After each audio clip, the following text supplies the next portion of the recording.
આકાશવાણી ભુજ સમાચાર કૃપાલી મૈછા વાંચે છે. નમસ્કાર. ભાજપના વરિષ્ઠ નેતા અને ગઈ લોકસભામાં અધ્યક્ષ ઓમ બિરલા 18મી લોકસભામાં પણ આ હોદ્દા માટે એનડીએના ઉમેદવાર છે, જ્યારે વિરોધ પક્ષના ઇન્ડિયા ગઠબંધને કોંગ્રેસના 8 વારના સાંસદ કે સુરેશને મેદાનમાં ઉતાર્યા છે. બંને ઉમેદવારોએ ગઈકાલે લોકસભાના અધ્યક્ષના હોદ્દા માટે પોતાના ઉમેદવારી પત્રો ભર્યા હતા, જેની આજે ચૂંટણી યોજાશે. અગાઉ આ હોદ્દા માટે સરકાર અને વિરોધ પક્ષ સર્વાનુમતિ સાધવામાં નિષ્ફળ ગયા હતા. સરકારના કહેવા પ્રમાણે કોંગ્રેસે ઓમ બિરલાની ઉમેદવારીને ટેકો આપતા પહેલા નાયબ અધ્યક્ષનું નામ જાહેર કરવાનો આગ્રહ રાખ્યો હતો. વિરોધ પક્ષની આ શરતને સરકારે ફગાવી દીધી હતી.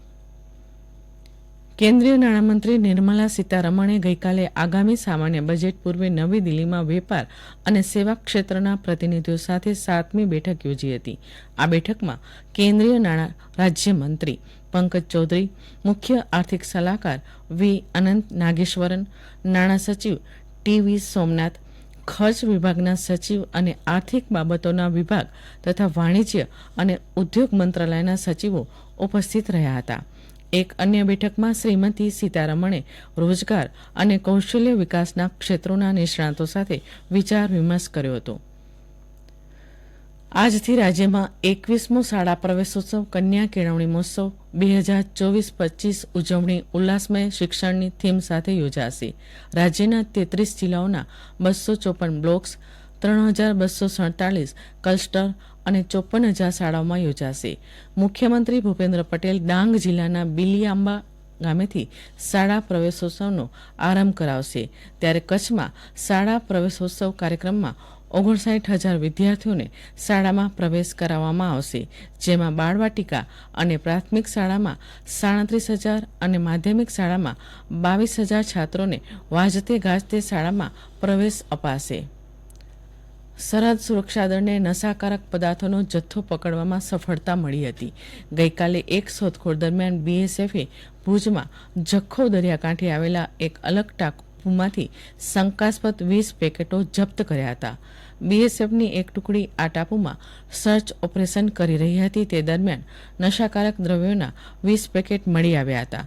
સરહદ સુરક્ષા દળ દ્વારા 14મી જૂનથી અત્યાર સુધી ડ્રગ્સના 170 પેકેટો મળી આવ્યા છે. બીએસએફ દ્વારા ભુજમાં દરિયાકાંઠે આવેલા અલગ અલગ ટાપુઓ અને ખાડી વિસ્તારની સઘન શોધખોળ ચાલી રહી છે.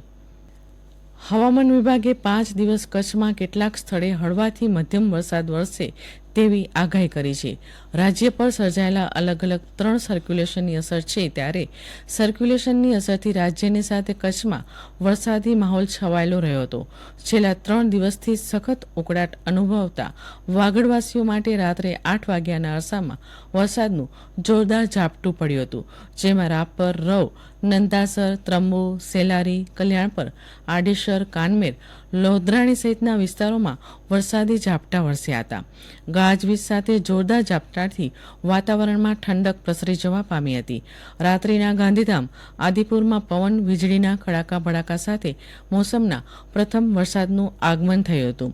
ધીમી ધારે વરસાદ વરસવાનું શરૂ થયું હતું, જેના કારણે ચાવલા ચોક, મુખ્ય બજાર, ભાઈ પ્રતાપ સર્કલ, નીચાણવાળા વિસ્તારો, સુંદરપુરી, ભરતનગર સહિતના વિસ્તારોમાં જળભરાવની સ્થિતિ સર્જાઈ હતી.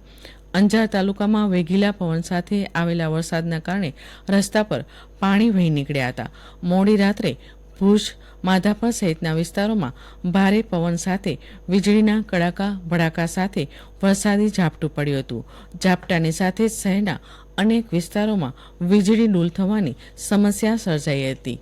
ગોધરામાં નીટની પરીક્ષામાં ગેરરીતિના મામલે ગોધરા પહોંચેલી સીબીઆઈની ટીમે તપાસ શરૂ કરી દીધી છે.